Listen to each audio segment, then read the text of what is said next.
Welcome back to FM Storey. We're a couple of months into Season 6 with Sporting as we go for our 5th title in a row. We've started the season pretty well. We've won all 6 of our league games. We've won our first game in the Allianz Cup. Unfortunately, we've only picked up 1 point from 2 games in the Champions League, so we need to improve our form there. But otherwise, things are going pretty well.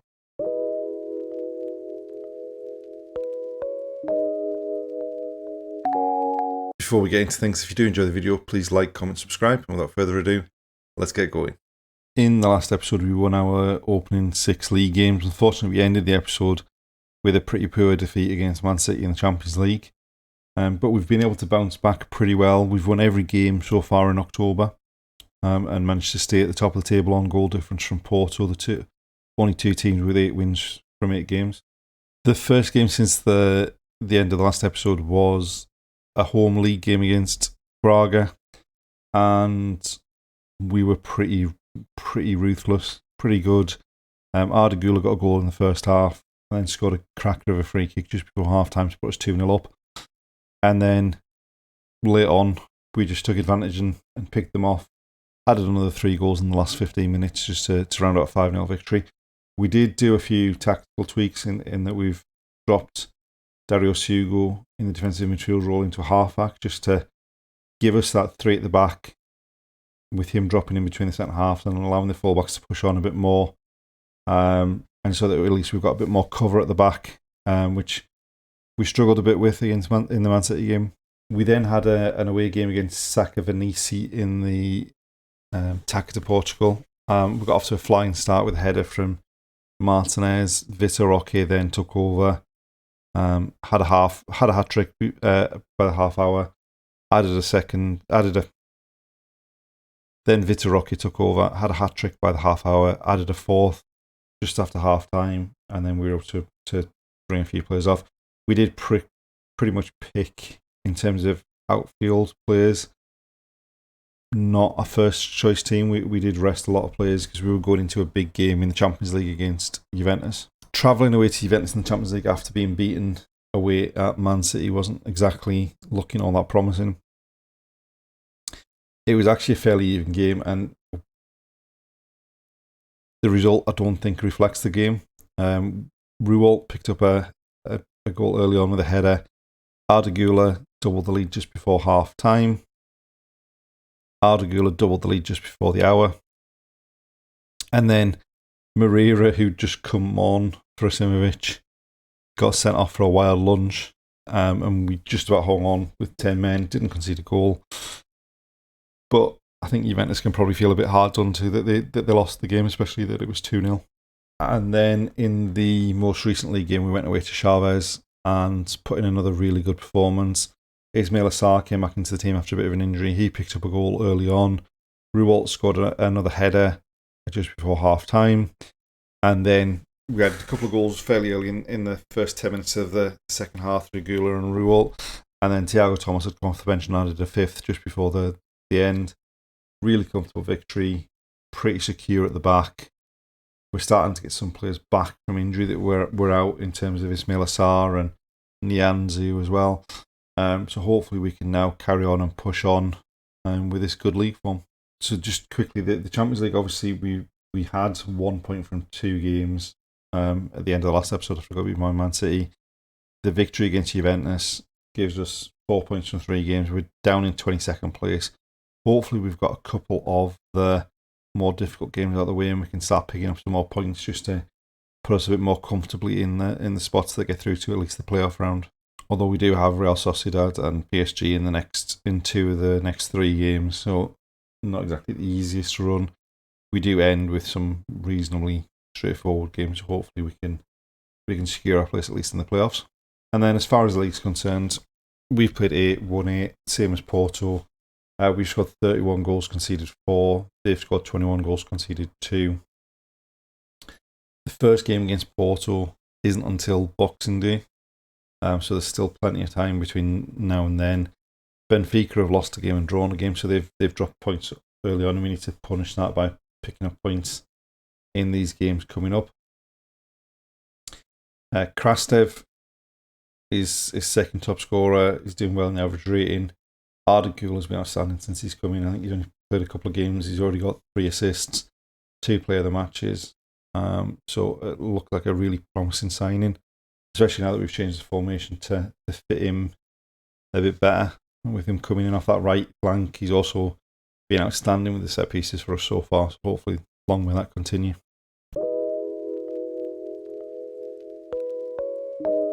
We're going into an away game to end October against Estoril here, probably the surprise package of the season so far. In the 7 games they've played, they've won 5, drawn 2 for 17 points. They're currently in 3rd place in the table, so it'll be a decent test. And hopefully we can pick up another victory. We have gone with Vitor Roque up front. He did score 4 goals in the cup game.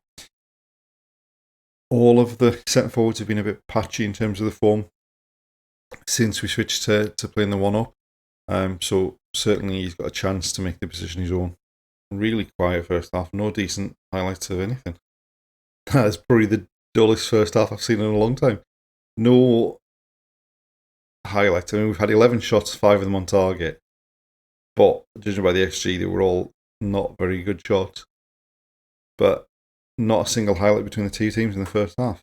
Right, we made 1 change at half time. We've taken Afonso Moreira off, brought Ismail Assar on. We've got highlights straight away at the start of the second half, but it's them going to be breaking on us by the looks of it. Vital Araujo, Mohibi, right, we've got it back. Menino Asugo, Menino. Right. Krastev brings the ball forward. Looking for Ismail Assar. Oh, nearly a perfect change. Right, they can clear the ball.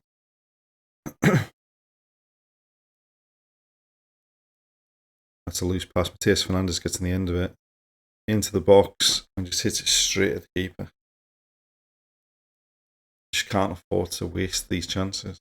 Really bizarre match because we've had 25 shots, 11 of them on target.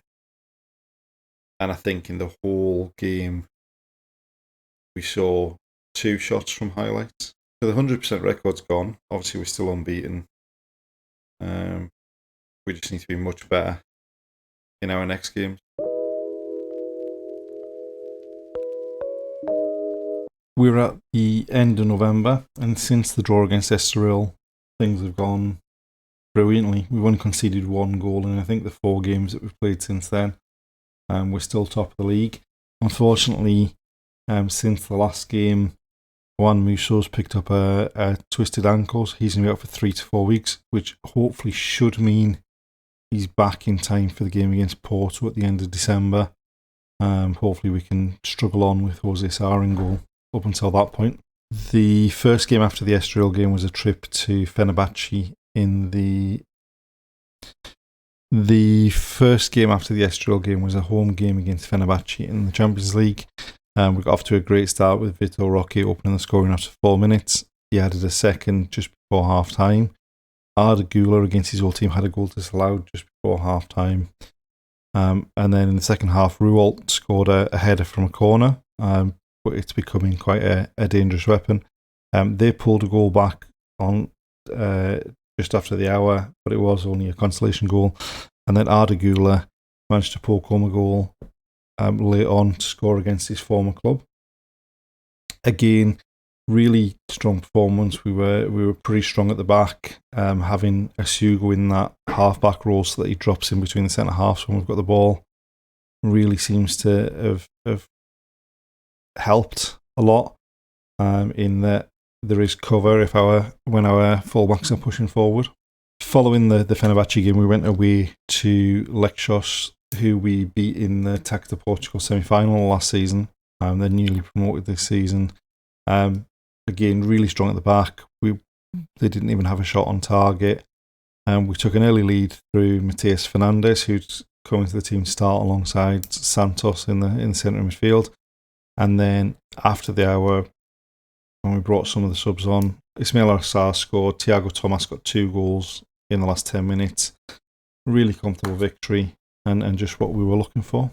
We were then at home to Boa Vista in the Taça Portugal, and we didn't get off to the best start. We had a goal disallowed in the first half when Ismail Assar looked like he was 5 yards onside. Quite how they managed to rule it offside, is anyone's guess. Ruwalt and Nianzou both scored headers from Guilherme Santos corners in the second half. A fairly comfortable 2-0 victory, although we didn't really take advantage of the chances we created too much, but at least we're through to the next round. And then in the most recent game, we were at home to Real Sociedad in the Champions League, and we made a couple of changes in that we brought in Javier Moreira and Marcus Edwards on the left-hand side instead of Asimovic and Sarr. First half wasn't great, but yet another header from Ruwalt from a Santos corner opened the scoring just before half time. And then in the second half, we turned on the style. Arda Güler, Marcus Edwards, Matheus Fernandes, and then Thiago Thomas again with 2 late goals. Really comfortable 6-0 victory. We were really not under threat that much. Everyone performed really quite well. Estevez was outstanding down the right-hand side. And yeah, we go into the next game against Vicente in great form and just looking to continue that on. The 6-0 victory against Real Sociedad has actually pushed us up into the top 8. We're in 6th on 10 points from 5 games. The next game we've got is a tough one. We've got PSG next. But then after the PSG game, in the new year, we finish with games against Copenhagen and against AEK. So hopefully we can pick up at least a couple of wins there. That would give us 16 points. That should stand us in pretty good stead for finishing the top 8 and missing out on the playoff round and going straight to the last 16. But as long as we're in the playoff round, that's all that really matters. And as far as the league table's concerned, we're a point clear of Porto now. They've lost a game. They actually lost a game the same weekend that we drew against Estoril. Benfica are up to 3rd in the table. So Benfica have played a game less than us. We're 8 points clear of them. Things are going pretty well, and hopefully we can just continue that form on. And as we can see, like Arda Güler, top of the average ratings now, 2 man of the match awards. He's been outstanding since he's come in. Thiago Thomas has started scoring goals as well now that he's come back into the team. We have to hope that we can survive with Jose Sarr in goal rather than Juan Musso.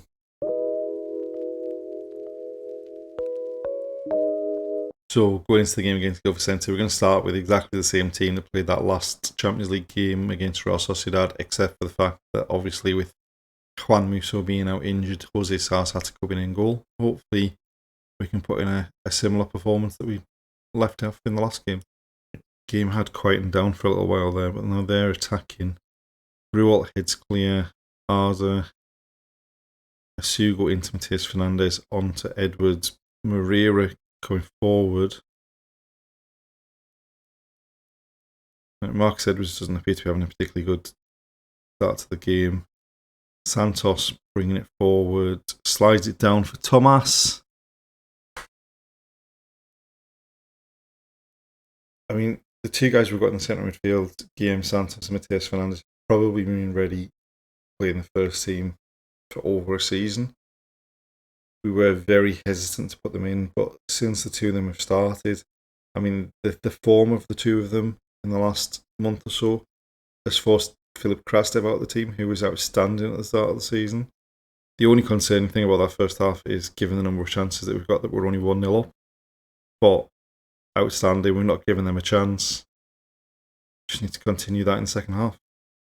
Goncalo Estevez down this right hand side.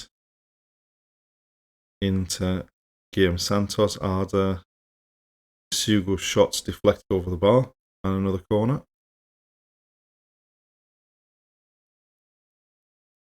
Santos looks for Nianzou at the back post. Rises above the defender, powers it home, doubles the lead. And there we go. Things are a bit more comfortable now on the scoreline. Match how comfortable the game's been. Right, Arda with a free kick into Moreira, back to Arda.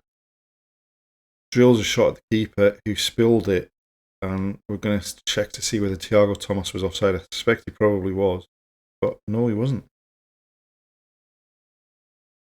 Moreira pulls the defence out, comes back to Arda Güler, he takes a touch, lashes the ball at the keeper, who can only parry it right in front of his goal. and Thiago Thomas pokes home.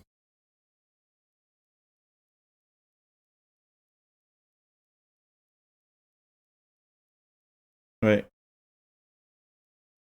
Given that Goncalo Estoril put that out for a throw-in, how can that be a penalty?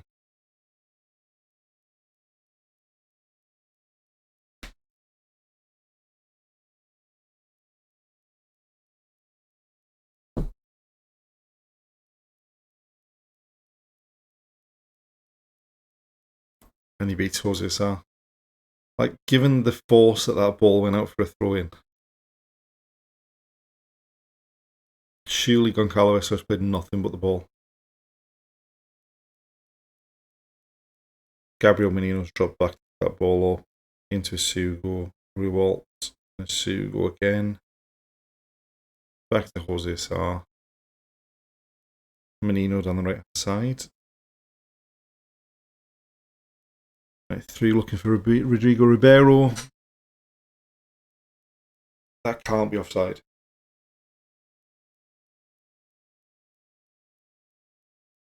So Menino into Thiago Thomas, who's dropped onto the right hand side. Back to Krastev, who lifts the ball over the defence. And Rodrigo Ribeiro finishes it first time into the bottom corner and restores the 3-goal advantage. Full time, 4-1 victory. Really, they were never in it until they got the penalty. And yeah, great performance. Pretty solid at the back as well. We just need to keep going.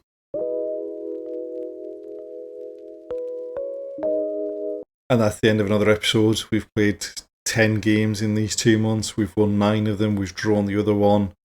We're top of the table. Everything's going well. But we've got some big games coming up in the next episode. We've got PSG in the Champions League. We've got Porto in the league. We've got Benfica in the league. Potentially, depending on what we do in the Allianz Cup, we may even have another Allianz Cup semi-final. So, lots to look forward to. Thanks for watching, and we'll see you then.